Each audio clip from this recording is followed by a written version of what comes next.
साखळी साखळी नाही तुटणार आणि मी पण नाही मरणार. नाही, साखळी तुटू नाही देणार मी.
मी तूच आहेस किंवा तू मीच आहेस असं म्हणावं तर आपण दोघंही या साखळीमधून निसटलेल्या मोत्याचा तो दाणा आहोत, जो आता कधी त्या साखळीचा भाग होऊ शकत नाही. कितीही इच्छा असली तरी शक्य नाही.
काय रे, काय झालं? घाबरल्यासारखं वाटतोस.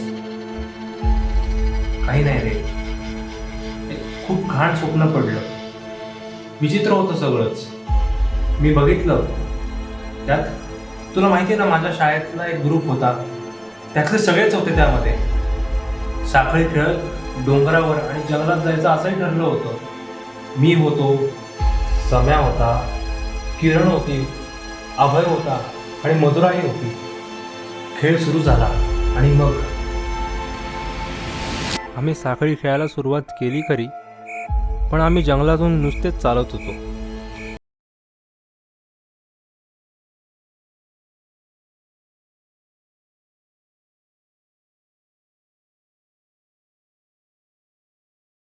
पण राज्य कोण घेणार आहे आपण ठरवलंच नाही. हो रे, लहानपणी साले तुम्ही असंच करायचे तर. फक्त फरक एवढा आहे की तेव्हा तुम्ही सगळे मला टार्गेट करायचे. एवढं म्हणतोच नसतं तू का नाही घेत राज्य? वेल चालू शकतं. पहिले तू राज्य घे, मग प्रत्येक जण राज्य घेईल. म्हणजे काय कोणावर जोर येणार नाही का? हो नक्कीच. चालेल. शेवटी आम्ही सगळ्यांनी सम्याला बकरा बनवून त्याला राज्य घ्यायला लावलं आणि आम्ही पुढे निघून गेलो. पण सम्या मागे तो मागेच राहिला.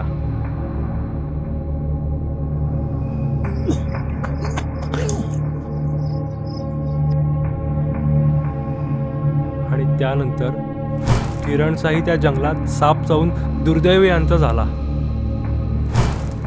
मग पुढे काय झालं? म्हणजे अभय, मधुरा आणि तू राहिला. मग पुढे खेळ सुरू राहिला की एका क्षणी असं वाटलं की नको खेळायला हा वेगळा खेळ. पण जो अभय कसा आहे तुला माहितीये ना.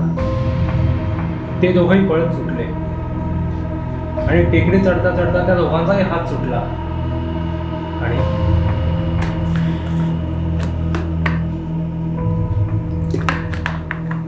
आणि ते दोघे मरून गेले.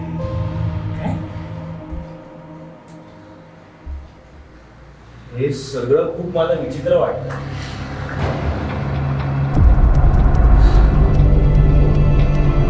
खरी घटना तर पुढेच आहे. मी एकटा असता जंगलातून या सगळ्यांना शोधत शोधत फिरत होतो. काही केला हे सापडत नव्हते.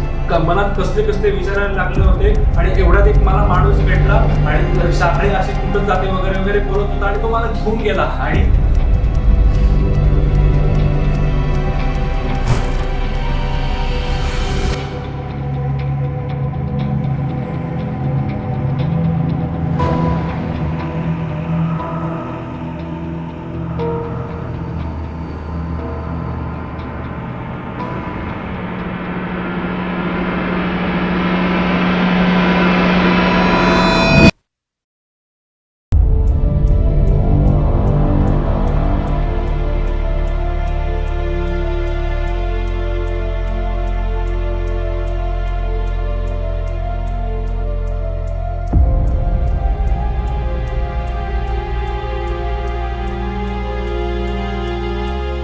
अरे स्वप्नच होतं ना.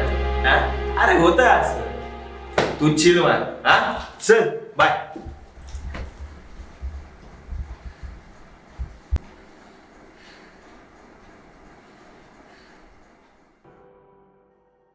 माझ्या सर्व मित्रांमधली आणि माझ्यामधली मित्रत्वाची आणि एकतेची ही साखळी मी खऱ्या आयुष्यात कधीच चुकू देणार नाही.